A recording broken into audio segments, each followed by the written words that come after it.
जगदीशपुर में काफी बड़ी हवेली थी। लोगों का ऐसा मानना था कि उस हवेली में एक बहुत ही भयानक चुड़ैल रहती है और इसलिए लोग उस हवेली के आसपास भी नहीं भटकते थे। लेकिन इस बात से अनजान शहर से एक छोटा सा आया परिवार, जिसमें राघव अपनी बेटी संजना और अपनी एक बेटी विशाखा के साथ रहने के लिए आता है। उन लोगों को वो हवेली बहुत ही ज्यादा पसंद आती है।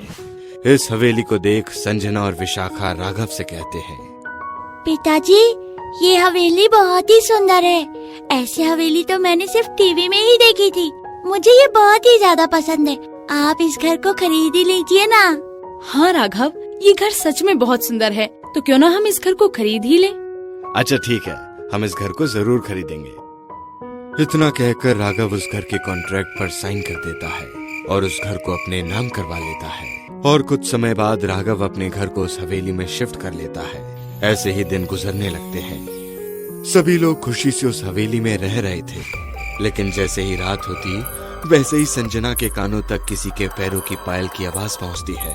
और ये चीज संजना को समझ नहीं आ रही थी कि आखिर रात के समय पायल पहन के हवेली में कौन घूमता है। ऐसे ही एक बार की बात है, रात के 3 बज रहे थे कि तभी संजना के कानों तक उस पायल की आवाज एक बार फिर आती है और अचानक ही संजना की आंखें खुल जाती है। संजना अब उस पायल की आवाज का पीछा करते हुए गुप्त दरवाजे तक पहुंच जाती है, जहां वो देखती है कि उस दरवाजे पर एक बहुत ही बड़ा ताला लगा हुआ है। और उस ताले को देख संजना खुद से कहती है, ये हमारी हवेली में कौन सा दरवाजा है भाई? और इस दरवाजे में इतना बड़ा ताला क्यों लगाया हुआ है? आखिर राज क्या है इस दरवाजे के पीछे का? संजना खुद से बात कर ही रही थी कि तभी पीछे से एक तेज हवा का झोंका आता है और संजना को एक धक्का सा लगता है।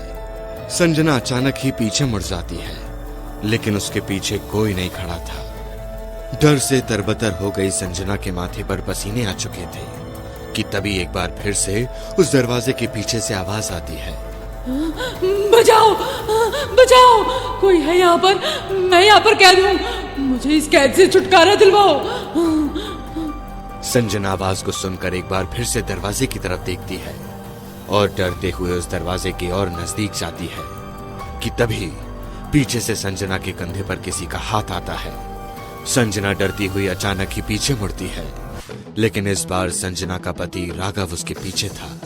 राघव संजना को इतना डरा हुआ देखकर संजना से कहता है, अरे संजना, तुम इतनी डरी हुई क्यों हो? तुम तो इस तरह डर रही हो जैसे कि तुमने कोई भूत देख लिया हो। नहीं राघव, ऐसा कुछ भी नहीं है। मैंने कोई भूत नहीं देखा, बस मुझे ये दरवाजा थोड़ा सा अजीब लग रहा था, तो मैं इस दरवाजे को खोलने के लिए जा रही थी, लेकिन तभी तुम आ गए, इसीलिए थोड़ी सी चौंक गई। अच्छा ठीक है, चलो अब सोने जाते हैं। इतना कहकर राघव और संजना सो जाते हैं और अगली सुबह संजना राघव को ऑफिस भेज देती है। लेकिन संजना के दिमाग में तो बंद दरवाजा ही घूम रहा था।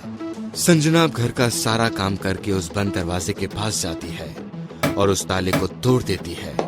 जैसे ही वो बंद दरवाजे के पीछे जाती है, वैसे ही उसको एक बेहद कमाल का मटका दिखाई देता है। संजना उस मटके को देख उस मटके में खो जाती है, क्योंकि वो मटका सोने का मटका था। उस सोने के मटके के ऊपर हीरे लगे हुए थे। वे जैसे ही उस मटके के ऊपर से लाल कपड़ा हटाती है, वैसे ही उस मटके में से चुड़ैल बाहर निकल जाती है। साथ ही संजना उस मटके को अब अपने हॉल में ले जाती है और उसमें फ्लावर्स लगा देती है। ऐसे ही अब शाम हो जाती है। संजना अपनी बेटी विशाखा और अपने पति राघव के साथ खाना खाकर एक बार फिर से सो जाती है। और इस बार संजना को पायल की आवाज नहीं, बल्कि किसी के जोर जोर से हंसने की आवाज आती है। वे आवाज इस बार संजना ही नहीं, बल्कि उसके घर में सभी परिवार को सुनाई देती है। सब उठकर हॉल में जाते हैं, जहां वे सभी लोग एक भयानक चुड़ैल को देखते हैं। चुड़ैल विशाखा को देखकर विशाखा के शरीर में घुस जाती है। विशाखा अचानक ही छत पर उल्टी चिपक जाती है और हंसते हुए अपनी लाल आंखें करके कहती है, मैं किसी को भी नहीं छोड़ूंगी।